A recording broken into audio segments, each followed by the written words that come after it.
Seigneur, je te suis infiniment reconnaissant pour l'occasion que tu donnes à tes enfants de pouvoir recevoir ta parole, d'où qu'ils soient, dans une voiture, dans un bureau, dans une maison. La Bible déclare, il leur envoya sa parole et sa parole est guérie. Je voudrais expérimenter ta fidélité. Seigneur, soutiens-moi, afin que toutes les personnes qui recevront ces paroles expérimentent la guérison. Que ta puissance se manifeste d'une manière nouvelle et exceptionnelle aujourd'hui même, au nom de Jésus. Amen. Chers amis, bonjour, bienvenue à toutes et à tous dans le cadre de ce plateau spécial qui portera essentiellement sur ce qui va se passer ce dimanche 10 avril 2022 dans les locaux même du centre d'adoration Hermon, nous sommes à Libreville, au Gabon. La Bible déclare, Dieu ne fait rien sans avoir révélé son secret à ses serviteurs, les prophètes. D'entrée de jeu, je m'en vais comme ça vous dire que le Seigneur nous a accordé la grâce de vivre et de visualiser déjà à l'avance ce qui va se passer ce dimanche. C'est pourquoi, avec beaucoup d'assurance et fortement appuyé sur le Seigneur, nous venons avec hardiesse vous dire que vous n'avez pas le droit de rater cette opportunité, ce rendez-vous que Dieu vous donne. Vous avez rendez-vous avec votre destinée et vous avez rendez-vous avec Dieu, car le seul qui l'a planifié et qui a le pouvoir de la réaliser, c'est Dieu. C'est la raison pour laquelle je vous demande de m'accorder votre attention. Je voudrais comme cela vous rappeler notre texte de base, à partir duquel nous travaillons depuis déjà une semaine. Nous sommes donc dans 1 Samuel au chapitre 30, à partir du verset 1. 1 Samuel au chapitre 30, à partir du verset 1. La Bible dira, « Lorsque David arriva le 3e jour à Tsiklag avec ses gens, les Amalécites avaient fait une invasion dans le Midi et à Tsiklag. Ils avaient détruit et brûlé Tsiklag. Après avoir fait prisonniers les femmes et tous ceux qui s'y trouvaient, petits et grands. Ils n'avaient tué personne, mais ils avaient tout emporté et s'étaient remis en route. David et ses gens arrivèrent à la ville et voici, elle était brûlée. Et leurs femmes, leurs fils et leurs filles étaient emmenés en captivité. Alors David et le peuple qui était avec lui élevèrent la voix et pleurèrent jusqu'à ce qu'ils n'eussent plus la force de pleurer. Les 2 femmes de David avaient été emmenées, Akinoam de Jizreel et Abigail de Carmel, femme de Nabal. David fut dans une grande tristesse. Alors le peuple parlait de le lapider, parce que tous avaient de l'amertume dans l'âme, chacun à cause de ses fils et de ses filles. Mais David reprit courage en s'appuyant sur l'Éternel son Dieu. Il dit au sacrificateur Abiatar, fils d'Achimelech, apporte-moi donc l'éphod. Abiatar apporta l'éphod à David. Et David consulta l'Éternel en disant, poursuivrai-je cette troupe? L'atteindrai-je? Et l'Éternel lui répondit, poursuis, car tu atteindras et tu délivreras. David se mit en marche, lui et les 600 hommes qui étaient avec lui. Ils arrivèrent au torrent de Bézor, où s'arrêtèrent ceux qui étaient en arrière.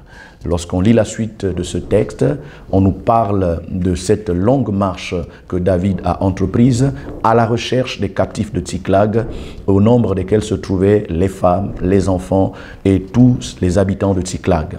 Et la Bible nous dira que à une prochaine étape, il y a 200 hommes qui se sont arrêtés et donc finalement de 600, David s'est retrouvé avec 200 hommes qui ont, n'est-ce pas, mené la bataille de Tsiklag et qui ont ramené les captifs ainsi que tout le butin, tout l'héritage qui avait été pillé et emporté par les Amalécites.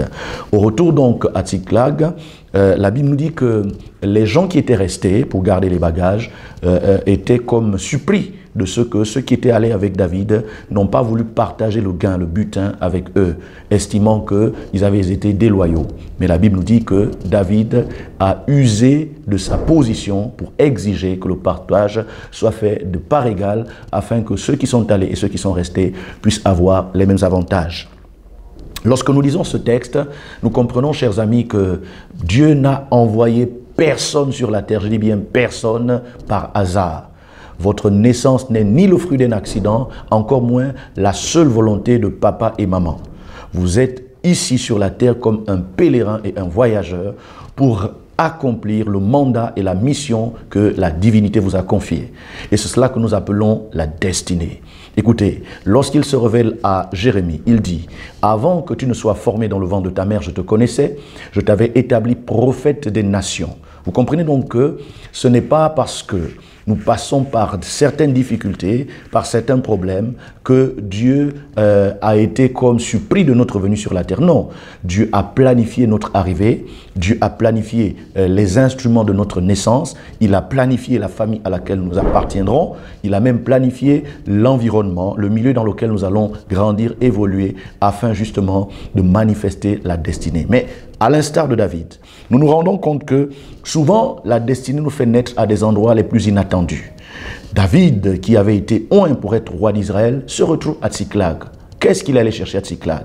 Vous savez, lorsque vous avez une étoile, lorsque vous avez un appel divin particulier, le diable fera tout ce qui est en son pouvoir pour essayer de vous éloigner au maximum du lieu d'expression de cet appel.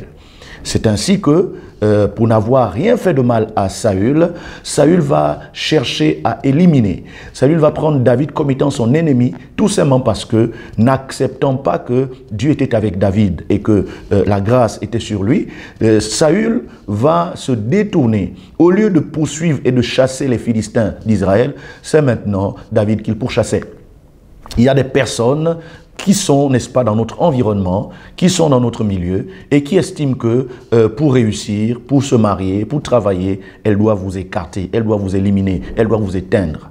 Donc ne soyez pas surpris si vous avez autour de vous des gens qui vous manifestent de l'antipathie, de la haine gratuite, de la méchanceté, des gens qui font tout pour vous salir, pour vous nuire. Ça veut simplement dire que ce sont des indices qui montrent que vous avez un appel particulier, vous avez une grâce particulière. Donc, ne soyez pas étonnés de vous retrouver à Tsiklag. Tsiklag, c'est un lieu où nous sommes loin de la sécurité de notre famille.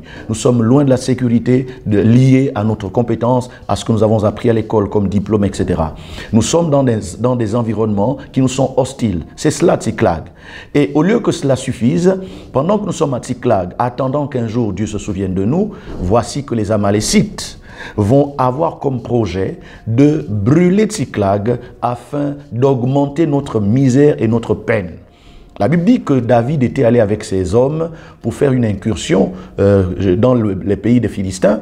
Et c'est pendant qu'ils étaient dans cette incursion que les Amalécites ont profité de l'absence de David pour venir brûler la ville, emmener en captivité les femmes, les enfants et prendre tout l'héritage qui était à Tsiklag. Chers amis, il arrive que le diable profite d'une petite minute d'inattention, d'une petite minute où vous n'avez peut-être pas assez prié, vous n'avez peut-être pas été vigilant. C'est là que le diable profite pour faire les choses les plus terribles et dont les dégâts sont tellement élevés que vous posez la question de savoir combien de temps aurais-je à faire pour pouvoir rattraper et récupérer ce que je viens de perdre. Il y a des gens qui ont commencé une activité, un commerce, un business, et puis, par la grâce de Dieu, ils avaient déjà des économies, ils avaient déjà un carnet d'adresses. En fait, les choses commençaient à marcher. Et puis, paf, un événement arrive, un événement malencontreux, difficile, qui vient faire perdre toutes les économies, toutes les opportunités. Alors il va falloir tout reprendre à zéro. Parmi ces événements, il peut y avoir un accident, il peut y avoir un incendie, il peut y avoir un vol, il peut y avoir la déloyauté de notre personnel qui nous abandonne au moment où nous devons remplir un contrat qui peut nous amener beaucoup d'argent. Combien sont les événements qui vous sont arrivés et qui vous ont amené à vous poser la question de savoir finalement, est-ce que Dieu est avec moi? Pourquoi est-ce que Dieu peut m'augmenter autant de souffrances alors que j'essaie de me battre, j'essaie de faire ce qui est en mon pouvoir? Pourquoi Dieu ne peut pas avoir pitié de moi? Écoutez, ça fait partie de votre formation, ça fait partie de votre entraînement. Vous êtes un général qui devait apprendre à faire toutes vos classes. N'essayez pas de penser que Dieu vous a tourné le dos. Au contraire, Dieu confie ses plus grandes épreuves à ses plus vaillants héros. Dieu confie ses plus grandes épreuves à ses plus vaillants héros. La preuve que vous êtes un vaillant héros, la preuve, madame, que vous êtes une vaillante héroïne, c'est que Dieu ne lésine pas sur la taille des difficultés pour vous façonner, pour vous tailler, pour vous former, afin que vous soyez à la hauteur et à la dimension de votre destinée finale. Parce que finalement, le plus important, c'est pas seulement de dire je vis. Le plus important, c'est pas seulement de dire je suis habillé, j'habite quand même quelque part. La question est de savoir, suis-je loin ou près de ma destinée? Suis-je en train de faire les choses que Dieu a préparées d'avance afin que je puisse les pratiquer? Nous ne sommes pas des accompagnateurs sur la terre. Nous sommes des acteurs et nous avons des choses à réaliser. Et la Bible dit que ces choses-là, c'est Dieu lui-même qui les a préparées. Donc, David arrive et il trouve que Tsiklag est brûlé. Et il pleure parce que David est un être humain. Donc, quelque part, je peux comprendre que tu pleures. Je peux comprendre que parfois tu sois découragé. Je peux comprendre que parfois tu as envie de craquer, tu as envie de tout arrêter. Parce qu'en fait, tu as l'impression que tout te tombe dessus. Laisse-moi te dire, le Dieu qui a essuyé les larmes de David, le Dieu qui a relevé la tête de David est aussi ton Dieu. Il est avec toi et il m'envoie te dire, tu vas remporter cette bataille. Tu vas remporter ce combat. Mais écoute-moi bien, on parle bien de bataille et de combat. Sans combat, il n'y a qu'une paix provisoire. La paix définitive est le résultat d'une victoire obtenue après une rude bataille, après un rude combat. Donc, j'aimerais te dire que si David a pleuré, c'est normal aussi que tu pleures. Tu es un être humain, tu es quelqu'un aussi qui a des émotions et qui a des sentiments. Mais la Bible nous dit quoi? Après avoir fini de pleurer, il va faire l'une des choses qui nous manque souvent de faire. Il a décidé de chercher la face de Dieu. Il a décidé de consulter l'Éternel. Et c'est en cherchant la face de Dieu, c'est en consultant l'Éternel qu'il va recevoir de Dieu l'orientation.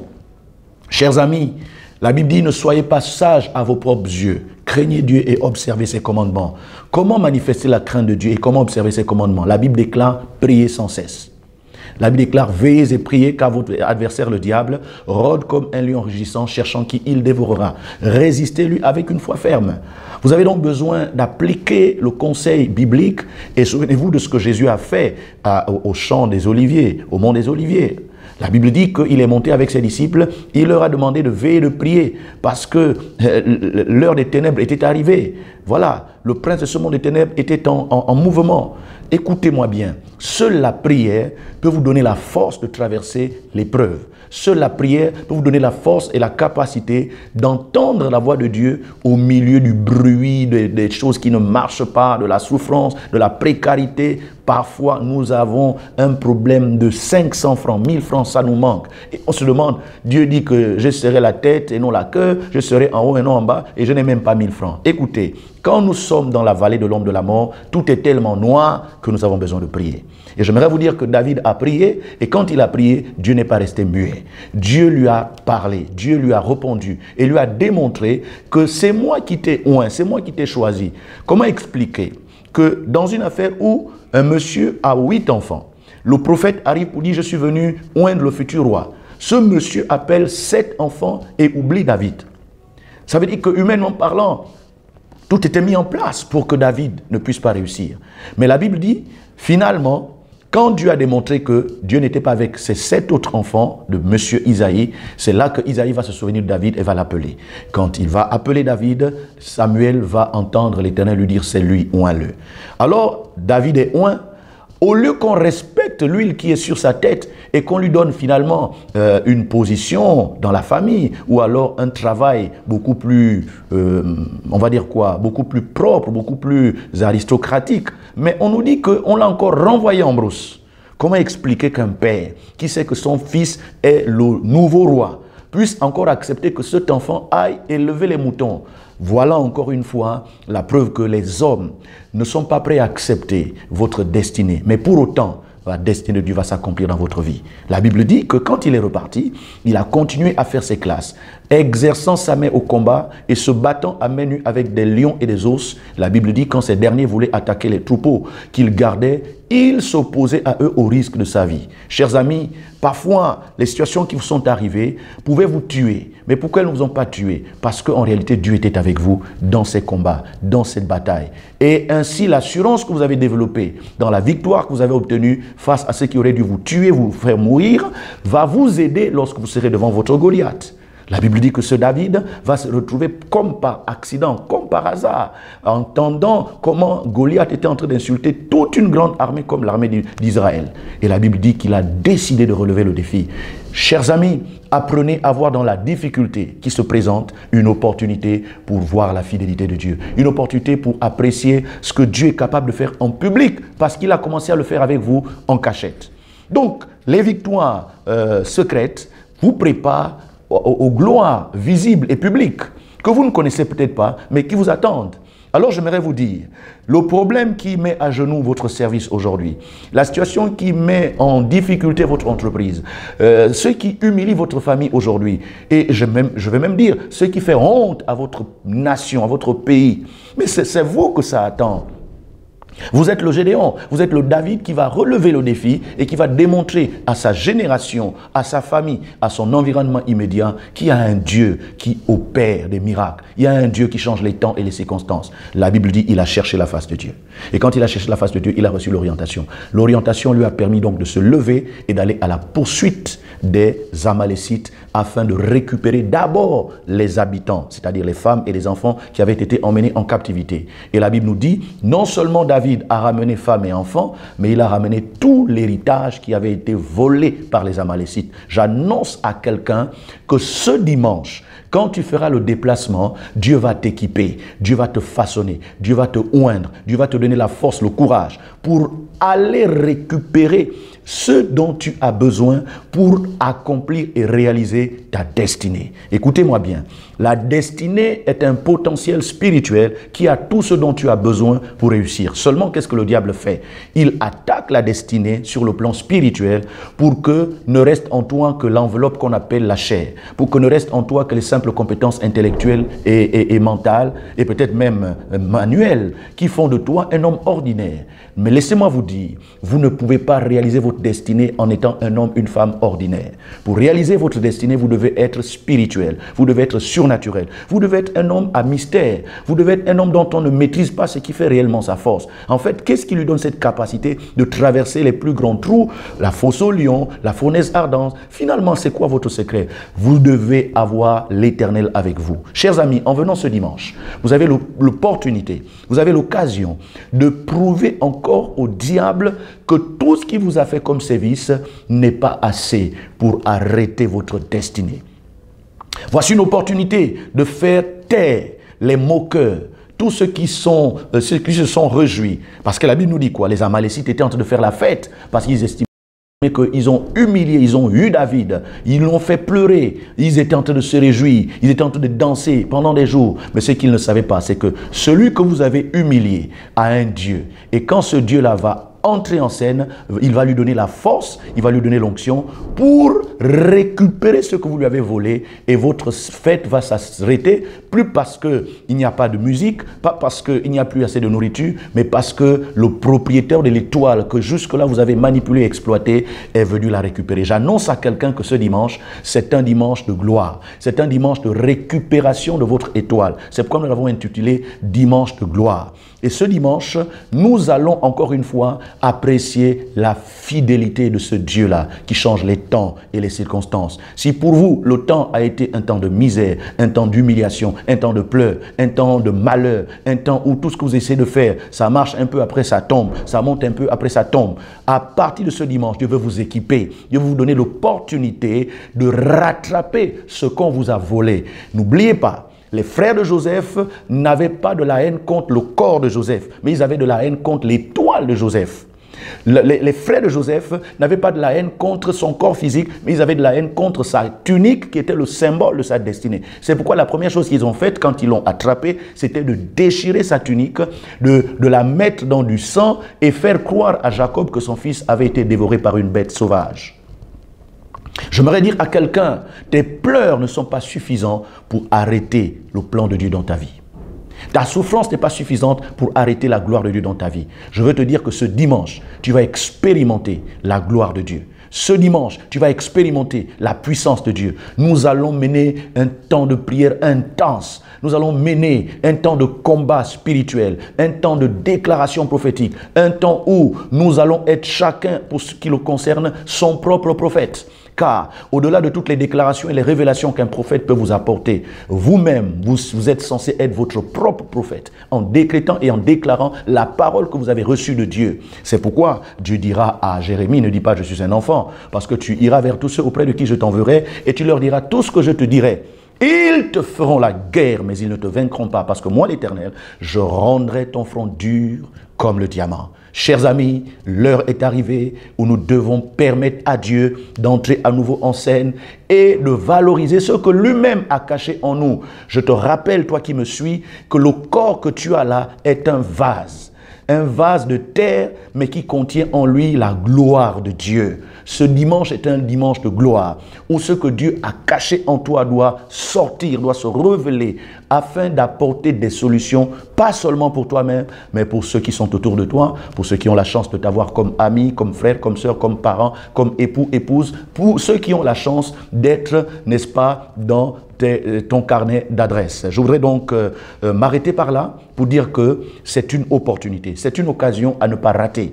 Viens avec toute ta famille, viens avec les amis que tu aimes, viens avec ceux pour qui tu te bats, afin que leur dossier avance à la fonction publique, afin qu'ils puissent aussi avoir un travail là où toi tu es, au privé. Il y a des personnes pour qui tu te bats, mais tu te demandes, mais qu'est-ce que je peux encore faire? Parce que tout ce que j'essaie de faire, ça ne marche pas. J'ai initié le dossier, ça ne marche pas. Ces gens-là ont besoin de ce dimanche de gloire pour, n'est-ce pas, révéler et ressusciter la destinée qui jusqu'à présent avait du mal à se manifester.